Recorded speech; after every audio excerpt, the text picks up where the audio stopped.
اگر اسحاق ڈار صاحب نگران وزیر اعظم بن جاتے ہیں تو ڈو یو تھنک کہ ہم اس سے الیکشن کے نتائج بھی ڈٹرمن کر سکتے ہیں؟ نہیں، میرا نہیں خیال ڈٹرمن کر سکتے، لیکن یہ بہت ہی ایک تو غیر اخلاقی بات ہوگی، اور غیر اخلاقی میں اس لیے کہہ رہا ہوں کہ جب آپ یہ فیصلہ کر لیتے ہیں جو 18ویں ترمیم کے بعد کیا آپ نے فیصلہ کہ ایک نیوٹرل سیٹ اپ ہوگا، تو اس نیوٹرل سیٹ اپ کے معنی ہی یہی ہیں کہ جو کیئر ٹیکرز ہوں ان کا تعلق، ان کی سیاسی وابستگی کسی سے نہ ہو، وہ ایک نیوٹرل اسٹانس ان کا ہو۔ اور اس کی اسپرٹ یہی تھی، کیونکہ جب پہلے پارٹی الیکشن کراتی تھی تو اس میں ظاہر سوالات اٹھ گئے تھے، جیسے ہم نے 77 کے الیکشن میں دیکھا۔ تو اسی لیے بعد میں جو پولیٹیکل پارٹیز کا یہ بڑا احسن فیصلہ تھا کہ چونکہ انفارچونیٹلی ہم نے کبھی اپنے ملک میں الیکشن کمیشن کو اتنا طاقتور نہیں بنایا، اس کے باوجود کہ اس میں بہت سی ریفارمز کی ہیں ہم نے، کہ الیکشن کمیشن اگر اتنا طاقتور ہوتا جس کی مثال ہم اپنے پڑوسی ملک کی دیتے ہیں، تو آپ کو شاید کیئر ٹیکر کی بھی ضرورت نہیں پڑتی، کیئر ٹیکر گورنمنٹ کی، وہ الیکشن کمیشن خود ہی الیکشن کرا لیتا اور لک آفٹر کر لیتا چیزوں کو۔ لیکن جب آپ نے یہ طے کیا کہ ایک کیئر ٹیکر گورنمنٹ ہوگی اور کیئر ٹیکر کے ساتھ نیوٹرل کیئر ٹیکرز ہوں گے، تو اس کے معنی یہی ہوئے۔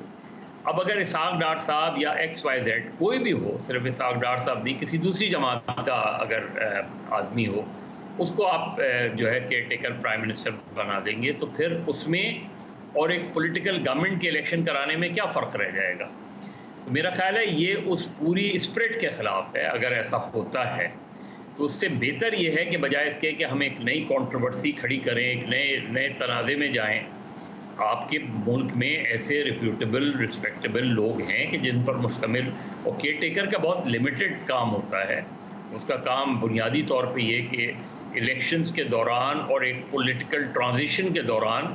ایڈمنسٹریٹیولی چیزوں کو لک آفٹر کرے، نہ اس کا کسی پولیٹیکل انٹرفیرنس میں عمل دخل ہونا چاہیے، نہ کوئی بڑے پالیسی ڈیسیجنز وہ کر سکتے ہیں۔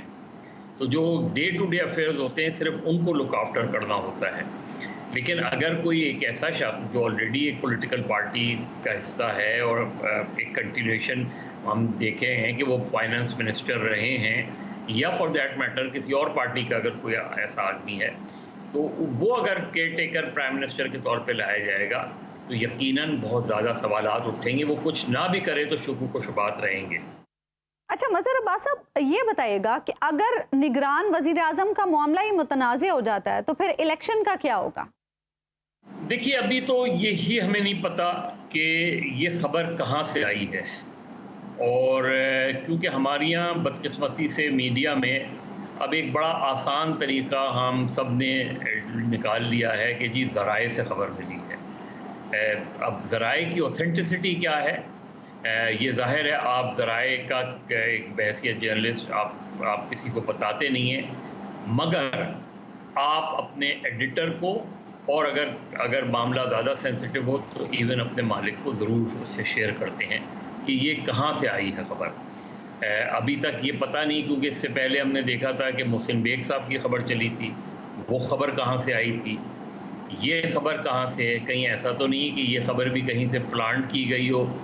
رسپانس دیکھنے کے لیے جو عام طور پہ ہم نے دیکھا ہے یہ طریقہ کار ہوتا ہے کہ کوئی فلر چھوڑ دیں، اس فلر پہ رسپانس اگر پازیٹیو ہے تو اسے آگے بڑھائیں، اگر نیگیٹو ہے تو اسے وڈرا کر لیں۔ مجھے نہیں پتا کہ اسحاق ڈار صاحب کا یہ فلر، لیکن اب جس طرح ان کے وزراء، ان کی پارٹی کے لیڈر جس انداز میں بات کرنا شروع کی ہے، انہوں نے اشارے دی ہیں، تو لگتا یہی ہے کہ یہ خبر بھی مسلم لیگ نون کے ذریعوں سے ہی آئی ہے خبر، اور اب اس پہ وہ دیکھ رہے ہیں کہ اس پہ ڈیبیٹ کس طرح ہوتی ہے، ریئیکشن لوگوں کا کیا آتا ہے۔ لیکن اگر یہ فیصلہ ہوتا ہے تو یہ مناسب فیصلہ نہیں ہوگا۔